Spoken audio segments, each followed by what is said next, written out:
Good morning everyone! Nandito kami ngayon sa DXN Noveleta while waiting sa aming speaker at nakakatuwa po yung aming mga attendees dito. Kasi mga bagets, ayan may kararating lang din po, bagets din. Ayun na! Nanay, tatanong ko lang kayo, ilang taon na po kayo? 72. Wow! Grabe! Nanay, ilang taon na po kayo? 83. Hala, grabe! Uy, 83! Nanay, ang ganda nyo. Ilan taon siya? 83 po. Oh. Nanay Lita, ilang taon ka na po? 66. Oh, diba? Tatay, ilang taon na po kayo? 80. 80. Ito, meron pa. Ito pa si tatay. Tatay, ilang taon na po kayo? 71. Wow! Ito pa. Ay, tatay, ilang taon na po kayo? 36. Yun! Pinakabata!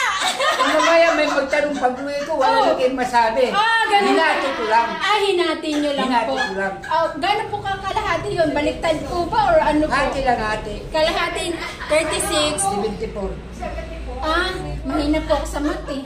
Hinati ko lang. Kaya kung may magtanong doon, paglabas ko, doon yung wala na kalahati. Inuubos mo na dito. Yung At pala least yun. meron na iwan. Tama po. Grabe.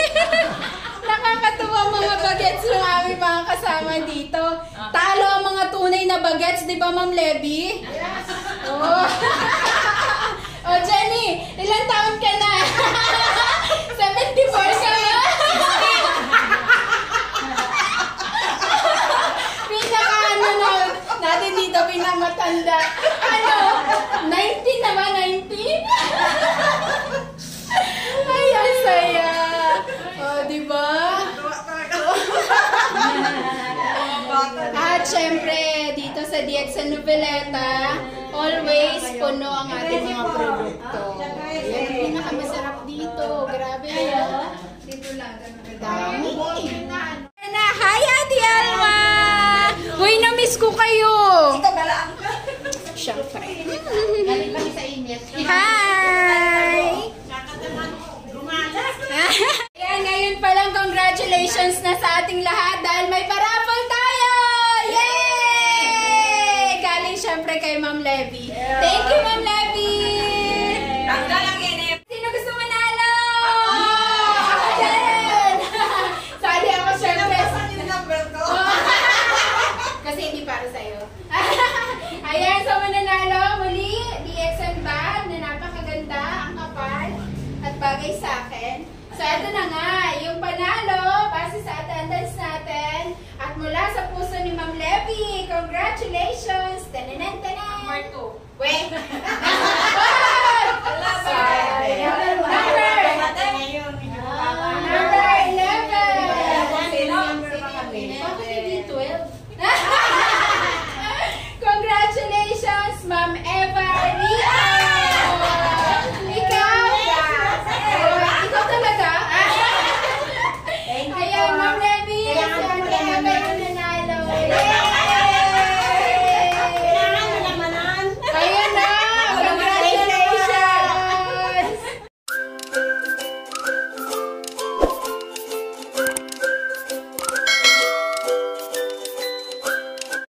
Kaya pag ininom mo siya, ano man ang damage na cells, yun ang papasukin ng Ganoderma. I-repair niya ngayon, papalitan niya. Yun. So ngayon, halimbawa, kidney mo ang nasira na, so papalitan niya yung cells, weak cells. Kapag naayos na yung cells na to, yung kidney ngayon magtatrabaho ulit. Babalik yung kanyang kalusugan. Yun. Kaya actually, yung mga pinag-usapan natin, mga stem cell, actually, yung mga pagkain mismo, na cells mismo pag kinain mo. So, ang Ganoderma ho ay stem cell mismo. Kaya napapansin nyo, lahat ng user nito sa Pilipinas for 25 years, nakita nyo na hindi sila nagbabago ang edad. Hindi nagbabago yung itsura. Yes. Gaya ni Ma'am, ganyan pa rin, no? Kasi kapag, alam nyo ba yung mga nakikita ko dati na na mga kabataan, ngayon hindi ko na sila makilala, o kaya hindi na nila kamukha yung kanilang itsura nung sila ay 20 years back. Samantala si ate, 20 years na nakaraan. yun ang pumapasok na pagkain. Pero pagkain yan actually, yan ang nagiging cells natin. Kapag kinain ng cells mo yan, tinanggap niya, yun ang replacement niya. Mismo, parang kaya lumalakas yung cells mo ulit, yung organ na ganyan, na kailangan. Ganon. Gulay, yan ang mga enzymes eh. So yan ay konektado sa inyong cells. Kapag ang kinain nyo ngayon ay luto, wala nang enzyme yun. So hindi sila konektado. Nagiging toxin lang, papalo lang sa ano, kukunin lang niya yung protein, kukunin lang yung mga minerals na ganyan, yung mga fats na ganyan, pero yan isusubi naman niya sa ano, ang gagawin niya, i-recycle muna yan. Nangangailangan muna ng enzyme sa ating katawan para magamit niya. Ganun yun. Halimbawa, yung ating pagkain sana na para sa buto, yung calcium, di ba? Ngayon, kung hindi ka kumakain ng calcium, ang gagawin ng pagkain ng kinakain mo ngayon, kukunin niyo yung enzyme ng calcium mo mismo para mag-replace. Ang problema mo ngayon, kaya kung hindi ka kumakain ng mga calcium, yung buto mo numinipis. Kasi stuck na calcium yan eh. Gagamitin ng katawan mo yan to recycle. Yes, replacement. Kaya nga na-abuse, gaya ng halimbawa, gaya ng insulin minsan, yung pinupulis ng pancreas yan. Yung pancreas natin, nagpupulis ng insulin. Ang problema, hindi ka nga kumakain ng may insulin. Kaya yung katawan mo ngayon, yung ano mo ngayon, magpupulis ng insulin mismo. Ang problema pa, lahat na kinakain natin, puro sugar, may asukal. Sobra yung asukal. So ngayon, sobra yung asukal, yung insulin na kayang i-produce ng inyong atay, ng inyong abdo, hindi niya makakaya. Kaya nga, yung ating pancreas, kasi ang pancreas natin nakadikit sa atay, nasa gitna. Kaya ngayon, kapag na-overuse na siya, nawawala siyang ibibigay na para masunog yung asukal mo. Kaya yung asukal mo ngayon, pupunta na sa dugo. Kaya yung blood mo ngayon, punong-puno ng asukal. So, ngayon, kung hindi yan masunog, it does not burn, meaning to say, walang energy. Kaya nanghihina ka na. Lobat. Yun, lobat ka na. Ganon yun. So, yun ngayon yung gamot na, yung extract na, yung ginagawang insulin, chemically, yan ibibigay sa'yo. Inject, diretso na sa dugo mo yan. Ang problema, yung pancreas mo na nagpupuyos noon, hindi na ngayon magtatrabaho. Kaya yung pancreas mo ngayon, magiging dormant, mamamatay na siya. Yun, liliit na ng liliit. Kaya magiging dependent po. Kaya nagiging dependent sa insulin na. Hindi lang niya iso-sustain, pero it does repair. Ang gano'n-therapy ay nire-revitalize niya yung mga cells na mahina. And nag-regenerate, tumutubo ulit. Tayo ang nagtatanim. Yes. Sarili nyo yan. Yes. Kayo ang nagpo-produce mismo. Kaya nga, paano nyo mapapatunayan? Tayo lang ho ang mayroon tinatawag na ISO 14001. Wow. Kapag sinabi mong ISO 14001, yan ang qualification kapag nagtatanim kayo. Kasi nga, kapag sinabi mong ISO, nakikita nyo yan sa daan lagi.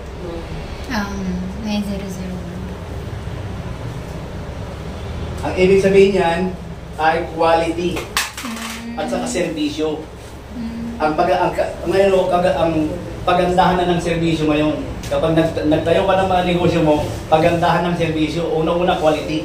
Yes. Ganun din ba base? So wala pa rin side effect. So ang average, halimbawa yung mga vitamin A, vitamin B, vitamin C.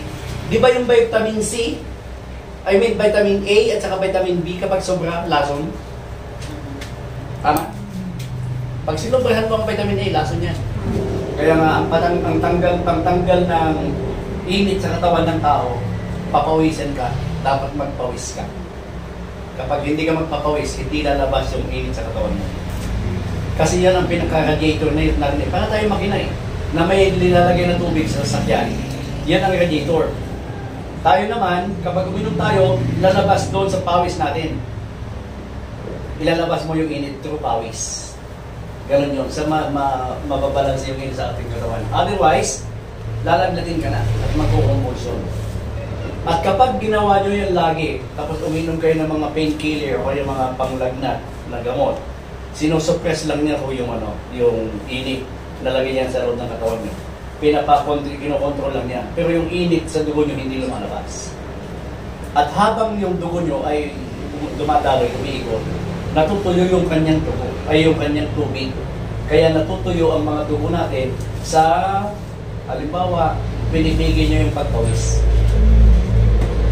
Halimbawa sa gabi, nainit, naliligo kayo. Di ba nagpapawis kayo? Dahil pinigil nyo sa pagliligo. Ang gawin nyo muna, magpapawis muna kayo magpawis bago kayo maghugas ng konti. Pero huwag nyo isuppress yung pagpapawis nyo. No. Kasi pag ginawa nyo yan, yung init sa katawan hindi lumalabas. So habang umiikot yung dugo nyo, yung tubig niya ngayon natutuyo. Kaya nakita nyo yung mga tao na high blood na, pero anemic. Opo, meron. Kasi sa sobrang init ng katawan mo, naluluto yung naluluto yan, tapos nagiging acidic pa yung dugo mo. Di ba nakita yung dagat kapag natutuyo, nagiging asin? Di ba? Ganon din yung ating katawan.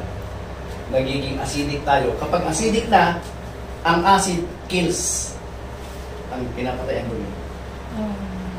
Kaya yung dugo nyo patay, kasama sa buhay ng dugo nyo, di ba? Parang putik na yung lumalapot. Kaya wala ka namang cholesterol, bakit high blood ka? Kasi nga, ang parang cholesterol mo, yung patay na dugo. So, di malapot din. Di ba nakita niyo yung kanal? Di ba dapat may tubig yan para umagos? Eh, puro putik. Di ba? Ganon din yung dugo natin. Kaya minsan, acid lang pala, ang problema mo, ginamot ka ngayon ng pampakalma ng puso. Mali yung medication. Tama? Eh yung ininom mo na pampakalma, ano din yun? Pampataas ng acid. O di lalo kung magka-problema. Pag sinabing calcified cholesterol, ang dahilan ng high blood mo, nakita niyo yung CR na hindi nilinis sa isang taon? Di ba yung dumikit na matigas? Yan ang cholesterol na tumigas ng nalhaluan ng, di ba, dumudumi ka, umihiga doon nandun. Naghalo yung cholesterol at saka yung calcium. Kaya ang calcified cholesterol, tumigas. Mahirap na linisin. Mahirap na. Kasi, doon sa CR madali kasi may muriatic eh. Sa katawan. Yung muriatic mo? Aray. Diba? Pero ang ginagawa sa ospital, kapag nangapal na, di ba tinitribuson? Yung reborn na tinatawag. Tapos lalagyan ng plastic, angioplasty. Okay. Parintindihan nyo na. Ayun. O di ba? Di ba cholesterol na tumigas? Di ba titribusonin nila yun? Papasok pa ng bagong tubo. O tapos lalagyan nila ng plastic na tubo. Tapos lalagyan nila ng konti gano'n. Oo, para lumaki. Pero pag hindi mo binago ang lifestyle mo, didikitan uli yan. Didikitan uli yan. Oo. Alam nyo, angioplasty, imagine magkano yan? Kaya nga ang tanong dito, pwede bang inumin ng bata? Kasi ang pinisip nyo lagi, gamot eh, o kaya vitamin C. Ito, mula sila pupunan hanggang malapit sa hukay. Kaya ang nanay, habang nagbubuntis, inumin nyo na inumin ito para bumilis, lumakas yung inyong sistema. Kaya sabi ni Dr. Rim, sino bang pwede uminom? Mula sinapupunan ng nanay hanggang malapit sa hukay. Yung nasa hukay niya, huwag yun ang pamunin. O di ba yung painkiller, kill your pain. Yung antibiotic, kill the virus. Kill the bacteria. Di ba? Di ba kapag nag-LBM ka, may bacteria na kain. Papatayin mo yung bacteria. Ang problema lang, saan ba yung good and bad bacteria? Di ba may good and bad? Nasaan sila? Di ba pareho lang? Papatayin mo sila pareho. Kaya ayusin natin ang sistema. System your system. So that is gynotherapy. Na kung saan, ano ba yung system ng ating katawan? Kasi meron tayo kasing sistema ng ating katawan. Mahirap mabuhay na walang system. Yan. Yan ang mga system. Yan ang immune system. The hormonals. Alam niyo yung hormonals? Yun mga organs na nagpupulos ng insulin, iodine, melanin. Yun ang nagpupulos ng mga, yung thyroid natin, pinupulos yung iodine. Hormones yan. Tama? Then nervous system, yung ating utak. And the nerve. Vascular, yung ating dugo at saka yung dinadaluyan ng dugo. Ugat at saka dugo. Metabolic, yung pag-absorb ng katawan sa mga pagkain natin. Kasi, bata pa, mas mabilis na mag-absorb ng food hanggang growing age. Kapag nagkaedad na mabagal na yan. ganoderma na mapait. Kasi karamihan na pagkain natin sa siguro mapait. Basta mapait ang gulay, mapait ang mga kinakain nyo, one of the best metabolic. Kapag suras kasi toxin in the form of virus pa rin yan. So, kaya baka yung ihi nyo hindi natin tatamay. Radiation. Radiation. EMF, electromagnetic force, na hindi rin nyo maiwasan. Kasi ngayon, itong TV na to may toxin, may Radiation. radiation. Yung hawak ng cellphone may radiation. Yes. Nakadikit pa sa inyo habang magdamag. Diba? Kasi mayroon mga nakakatulog na hindi katabi ang cellphone. So, ibig sabihin, maraming toxin yan. Alam nyo ang nakakatakot dito, sabi ko sa inyo, okay lang yung mga may immune system tayo. Kaya lang, kahit na mayroon tayo yan, humihina. Ang pinaka-problema dyan, yung mga bata na wala pang immune system. 12 years old pa ba, wala pang immune system yan. Wala. Ang problema, nakatutok na sa kanila yung mga cellphone nila. Ayun. Kaya iwasan niyo sana. Kasi nga, ang dami ng sakit ng mga bata kayo. Dahil lang yan, hindi nyo maintindihan ngayon ang mga sakit ng bata. Malabo ng mga bata. Dahil sa Yes. cellphone. Mayroon pa kang, mayroon pa kang, hindi na makasalita. Puro cellphone ang Oo. gamit. Mayroon pa nga hindi na mabuksan yung matay. Hello. Natuyo. Ay. Totoo. Natuyo. Ganun yun. So, ibig sabihin, the system is not working anymore. Ay, excuse me po, ano po, ibig sabihin na Electromagnetic force. Radiation nga. Then, stress. So, ito ngayon. Ito yung mga toxin na yan. Para maintindihan nyo, what are the chemical toxin? Yung hangin, polluted na rin. Yes. Polluted yan ng mga fumes and even virus. Nasa ihangin na lang ang mga virus ngayon. Then yung mga food, preservative. Yes. Preservative, artificial color, artificial flavor, additives, extenders. So itong preservative na to, actually, sa English yan ay formaldehyde. Sa Tagalog, para maintindihan nyo, formalin yan. So lahat ng pagkinakain natin ngayon ay naka-formalin na. Imbalsamo na. So dati, ang imbalsamo, kapag kayo ay nasukatan na, sa kayo imbalsamohin. Ngayon, buhay pa kayo na nanginisay, naka-imbalsamo na. So maliwanag. Mga toxin na to. Alam mo kaya ako nag-eban, nakakita ako ng breast cancer na ano tawag dito, yung na-infection, nag-infection. Alam mo, hindi alam ang gagawin niya sa higaan eh. Nakayupo, ano, na ganyan. Ganoon ko nakita ang isang breast cancer. Kaya ako nag-ano talaga, nag-toxicing na. Dati kasi nagtitinda ko ng mga eban. Binibentahan namin yun. Hindi yan talaga. Hindi kaya. Oo. Tapos, nung ano, doon sa Valenzuela, ganoon din ang kaso, breast cancer. Hindi naman siya pumagayag na maoperahan. Ang ginawa niya, pumunta ng Hong Kong. Ang binigay sa kanya, ganoderma. Ganoderma din. Hindi yung mismong kabuti, matigas. Ang ginagawa niya, kumuha ng mayroon siyang itak. Pinakakas niya pa. Hindi, yung parang nilalagay niya ng gano'n. Yung pinong-pino ba? Oo. Hinihiwa din niya, kaya lang ano, alam mo ba yung itak na pang ano ng karne, palagay, yun ang ginagamit. Kasi matigas yun. Ang gagawin niya ngayon, ibinababad niya sa tubig, sa baso, pagdamag. Sa umaga, iniinom niya. Nilalagyan ng maligam-gam ng tubig. Maligam breast cancer. Ay, 1987 yun. so ibig po sabihin, RGJ lang yan kasi Yes, ganoderma oo. lang. Oo. Yun lang talaga ininom niya. Pumunta ng Hong Kong. Binigay ganyan, ganoderma. Oh. Main product kasi natin. Kasi ang sabi niya, hindi ako papayag na operahan ako, hindi ako papayag na mamatay ako. Kasi ang lakas pa niya eh. Kaya lang, grabe naman talaga ano. Pero inaamin naman niya yung lifestyle niya eh. Pagkain pa rin. Naka-lifestyle. Nung nakita ko yan, tapos dumating ang 87, di ba? Ay, 97 pala. Di, 87, after 10 years eh. Kasi after 10 years, nakita ko ulit, magaling na. Sir Willie, last tanong pa po. Ha? Last tanong Ano? na po. Yung sa bato sa abdo. Ganun din, RG-gel talaga doon. RG-gel sa ito. Kasi anytime na yung bato kasi ay matutunaw, minsan pinipilit niyang lumabas. Lalabas sa dito. Eh, unang-una, matutulog yan. Kaya bago nyo ano yan, bago kayo painumin dito, dapat napa-x-ray nyo na kung ilan yung bato. Paano po pag madami? Hindi, kasi ganito. Walang problema yung madami. Ang ibig ko sabihin, kapag minom kayo kasi nito, yung bato mababasag. Kapag nabasag yon, kung hindi nyo alam na basag na pala, ang sasabihin nila ay dumami. Di ba? Kaya dapat alam nyo kung ilan bago nyo painumin ito. Sa akin naman wala sinabi kung isukat ka. Si nanay bato din. Anong nangyayari? Number lang ang nakalagay. Wala naman sinabi kung ilan. Di wala, di isa lang na.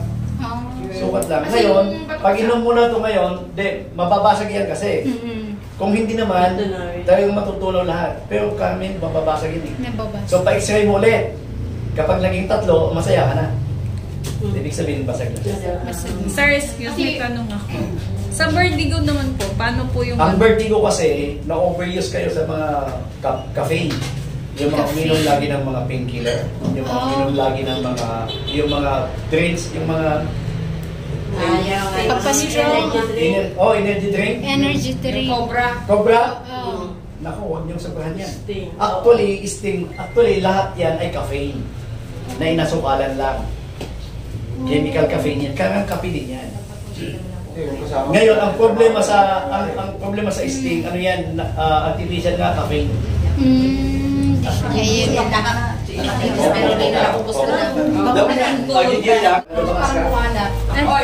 Ayun. Hi, Mars! Repeat order. Ang ganda naman ng kumari ko. O, diba? Blooming. Ayan o, mga order. Yehey! Ayan, personal use. Yan, baby. Yun. Napakaganda. Congratulations! Ano pong pinagkakaguluhan nyo dyan? Masarap ito. Ano yan? Ano yan? Ayan o. Ate Eva, ano pinagkakaguluhan nyo dyan?